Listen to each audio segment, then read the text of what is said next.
So wine has evolved over the years, and you're one of the major leaders in developing interesting and refreshing type of wine. Tell us how you got started.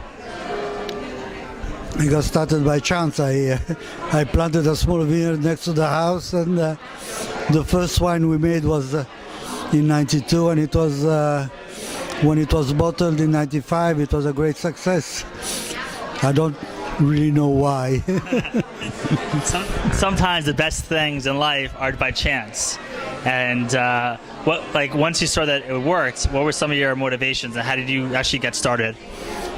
Once the success of the first bottling was such that I realized that I had to make a decision whether I keep it as a hobby or I make out of it a profession. And the kids and I asked their opinion, decided that we'll do it seriously. This is what we've done. And when you're actually making wine, it's a process. It's not just you're planting some seeds and you're waiting for it to grow. It's a whole process. Tell us a little about your process. Well, the process is very European, old school, old world.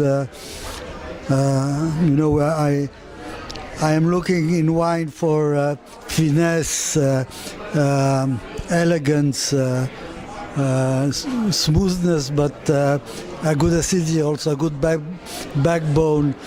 You must imagine, I imagine always the wine as a ballerina, like she cannot be floppy. And and she must be very precise, but also very fluid in the movement. And this is very much my thoughts in winemaking. And what are some of your favorite wines? Well, my favorite wines are used to be Bordeaux, really, for a very long time. But I drink more and more wines from Burgundy. And Israeli wines have, I'm not alone in Israel making good wine, so I drink also a lot of Israeli. Right. And Israel is now like a leader in development of, prominent wines. And what sets you apart from other wineries? Well, the style of Castel wines, which I explained a minute ago, is not a trendy style. It's most of the Israeli wines are more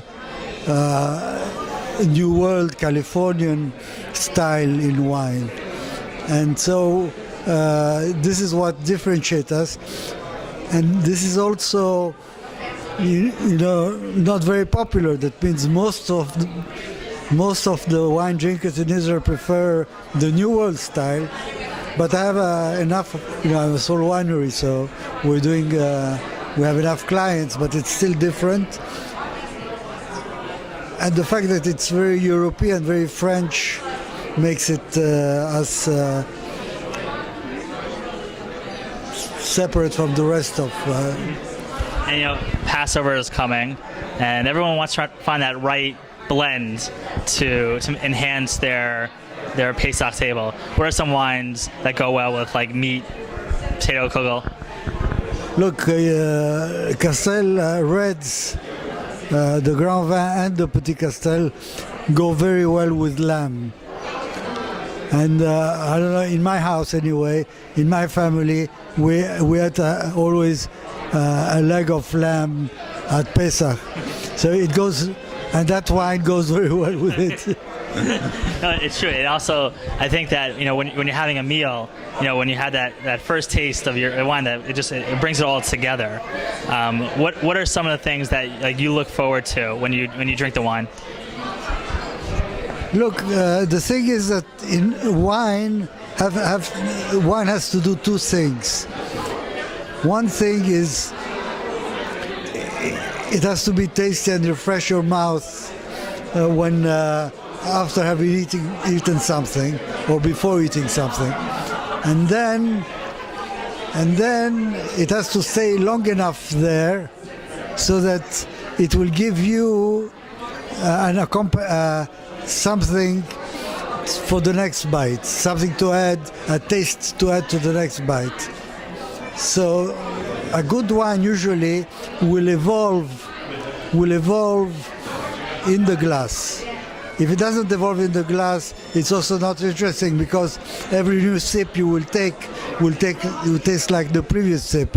But if it's a good wine, it will surprise you with new layers of tastes, and will accompany in its aftertaste with the next bite of the food you're eating. It's forbidden for the wine to compete with the food. If you have a wine that is contrasting too much with the food you're eating, it's as if you're eating, for example, a bite of a sweet food and a bite of a salty food. You have to find something that brings the two together. Great. Well, thank you so much for your time. Thank you. As you can see, there are great wines for your Seder table. A lot of things that can enhance your meal and your Pesach experience. This is Aaron Herman, and thank you for watching.